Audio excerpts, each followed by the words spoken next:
जर आपल्या परिवारामध्ये 18 वर्षाच्या वरील मुलं जर असतील, तर त्या मुलांनी हे करणे नक्कीच टाळलं पाहिजे. आणि आता आपण पाहूया कुठल्या गोष्टी आपण या वयामध्ये टाळलं पाहिजे. तुमच्यातलीच तुमच्यासारखी तुमची मैत्रीण मी रंजना या माझ्या चॅनलमध्ये तुम्हा सर्वांचं मनापासून स्वागत करते. कशा आहात मैत्रिणींनो? मस्त ना? आपल्याला मस्तच राहायचंय. ज्यावेळेस आपण मस्त राहणार आहे, त्यावेळेस आपल्या परिवाराची आपण काळजी घेऊ शकू आणि त्यांना आनंदात ठेवू शकू. हो ना? त्यामुळे स्वतःची काळजी नक्की घ्यायची.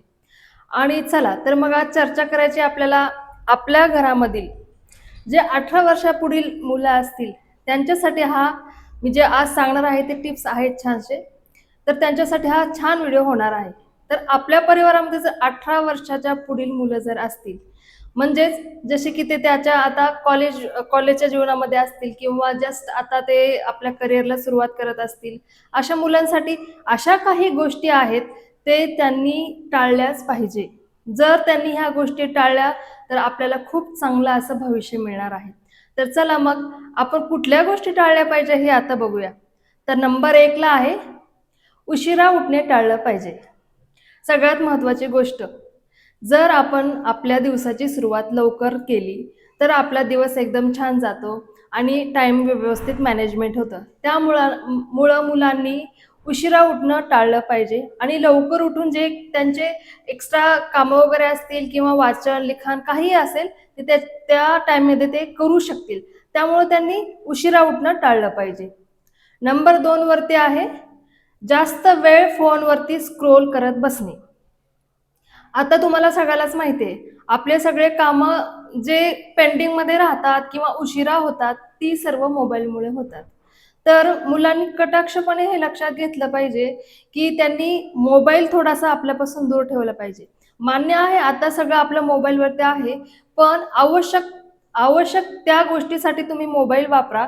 पण दिवस-रात्र बसून जर तुम्ही त्याच्यावर फक्त रील्स बघत राहिलात, रील्स स्क्रोल करत राहिलात, तर लक्षात ठेवा तुमचं भविष्य हे अंधारामध्येच राहणार आहे.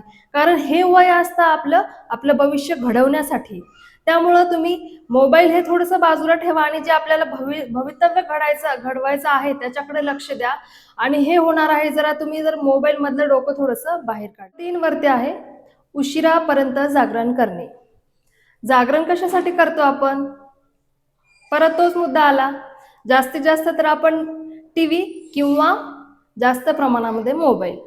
जर मोबाईल आपण बघत राहिलं तर आपल्याला वेळेचं भान राहणारच नाही आणि आपण रात्री उशिरापर्यंत जाऊ. त्याचा परिणाम होणार आहे आपण सकाळी लवकर उठणार नाही.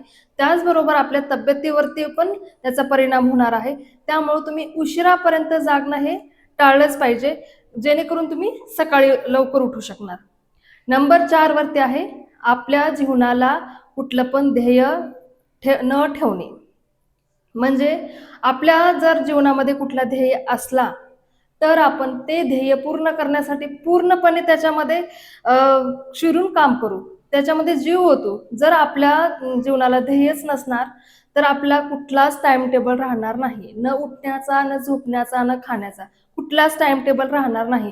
आपण कधीही उठू, कधीही झोपू, कधीही जेवण करू, कुठेही जाऊ.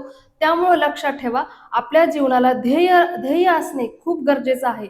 आणि या वयामध्ये जर तुम्ही ध्येय ठेवलात, तर तुम्ही त्याचा पाठलाग करून तुमचं ध्येय तुम्ही पूर्ण करू शकाल. त्यामुळं आपल्या जीवनामध्ये छोटे-छोटे सुरुवातीला तुम्ही वाटलंच तर छोटे-छोटे ध्येय ठेवून बघा. म्हणजे जस्ट आता मी जे सांगितलं, की मी उद्यापासून लवकर उठणार किंवा 1 महिना मी लवकर उठणारच, हे तुमचं ध्येय असणार. मग तुम्ही ते ध्येय पूर्ण करण्याच्या मागे राहणार. मग असे तुम्ही छोटे-छोटे ध्येय करत मग एक तुमचं लक्ष ठेवला पाहिजे, की मी आयुष्यामध्ये मला हा ध्येय पूर्ण करायचंय आणि याच्या मला मागं लागायचंय. त्यामुळं आपल्या आयुष्यामध्ये ध्येय हा ठेवलाच पाहिजे. ध्येय नसणे हे आपल्या आयुष्याला एक गती नसल्यासारखं आहे. त्यामुळं आपल्या आयुष्यामध्ये ध्येय नक्की ठेवा.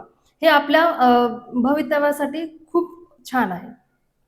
नंबर 4 वरती आहे, विनाकारण विनाकारण आपल्या मित्रांसोबत फिरू नका.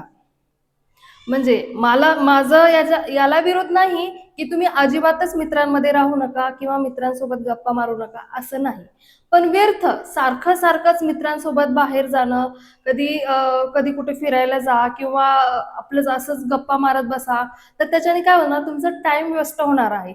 त्याचबरोबर तुम्हाला तुमच्या आयुष्याचं किंवा तुमच्या ध्येयाचं तुम्हाला सिरियसनेसपणा राहणार नाही, कारण की ज्यावेळेस तुम्ही एकदम मित्रांसोबत बाहेर राहणार त्यावेळेस तुम्हाला कुठलंच भान राहणार नाही. त्यामुळे जेणेकरून विनाकारण मित्रामध्ये जाऊन फिरणे हे टाळलंच पाहिजे तुम्ही. त्यामुळं लक्षात ठेवा, मित्रांमध्ये उगाचच फिरणे टाळलं पाहिजे. त्याचबरोबर पुढची गोष्ट आहे 5वी, ती म्हणजे आपल्या आरोग्याकडे दुर्लक्ष.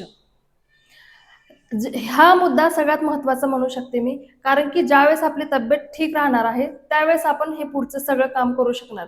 त्यामुळं या वयामध्ये आपल्या तब्येतीला जपणे खूप गरजेचं आहे, कारण की तुम्ही जर आता व्यवस्थित तब्येत ठेवला तर पुढे तुमची जे आयुष्यामध्ये तुमचं पुढं तब्येत व्यवस्थित राहणार आहे, तुम्हाला साथ देणार आहे. त्यामुळं तब्येतीची काळजी घ्या, वेळेवर जेवण करणे, थोडा बहुत आपला व्यायाम करणे, विटॅमिन्स वगैरे व्यवस्थित खाणे, जे म्हणजे शरीराला आपलं आवश्यक आहे ते तुम्ही गरजेनुसार हे खाल्लं पाहिजे. व्यवस्थित आपल्या शरीराची काळजी घेतलीच पाहिजे. त्यामुळं मी सगळ्या मुलांना सांगू इच्छिते, की जे आता फास्ट फूड वगैरे निघालेत किंवा बाहेरचं खाणं तुम्ही हे टाळलं पाहिजे आणि आपल्या तब्येतीकडे लक्ष दिलं पाहिजे. त्यामुळं हा मुद्दा मी तुम्हाला सांगते, की सगळ्यात आवश्यक असा वाटतोय. आणि माझा पुढचा मुद्दा आहे, आपण नवनवीन गोष्टी शिकणं थांबवलं. म्हणजे ज्यावेळेस तुम्ही नवनवीन गोष्टी शिकण्याचं थांबवणार, त्यावेळेस तुमच्या जीवनातलं नाविन्य पण संपणार आहे. कारण की ज्या जुन्या गोष्टी आहेत त्याच्यामध्येच आपण गुरफटून जाऊ, त्याच्यामध्येच आपण राहू, आपल्याला म्हणजे प्रगती असं कुठे जाणवणारच नाही. त्यामुळं आपल्याला आवश्यक आहे की या वयामध्ये, तसं तर आपल्याला जसं आपण म्हणतात की माणूस हा जीवनभर विद्यार्थी असतो, तर खरंच आपल्याला विद्यार्थी म्हणूनच राहिलं पाहिजे. आणि या वयात तुम्हाला नवनवीन स्किल शिकणं हे खूप गरजेचं आहे. भले ते तुमच्या बिझनेसच्या संदर्भात असो, भले तुमच्या अभ्यासाच्या असू दे, किंवा तुम्हाला एक्स्ट्रा काही क्लासेस वगैरे शिकायचं आहे, तर सगळ्यात छान वय आपलं हे असतं की जेणेकरून त्याच्यामध्ये आपण नवनवीन गोष्टी शिकू. त्यामुळं नवीन गोष्टी हे नेहमी शिकतच राहिलं पाहिजे. नवीन गोष्टी शिकणं थांबवणं आपल्याला टाळलं पाहिजे. त्यामुळे तुम्ही नवनवीन गोष्टी शिकत जा.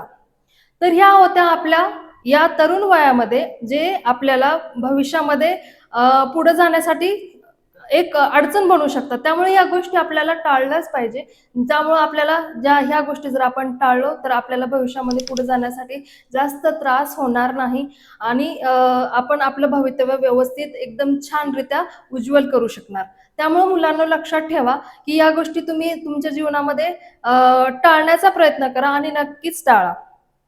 तर माझा हा व्हिडिओ होता आजकालच्या तरुण मुलांसाठी, जे त्यांच्या भवितव्यासाठी महत्त्वाचे आहेत. त्यामुळं मी हा व्हिडिओ तुमच्या पुढे आणले. तर माझा व्हिडिओ कसा वाटला मला नक्की सांगा आणि माझ्या व्हिडिओला शेअर, लाईक, सबस्क्राईब करायला विसरू नका. धन्यवाद.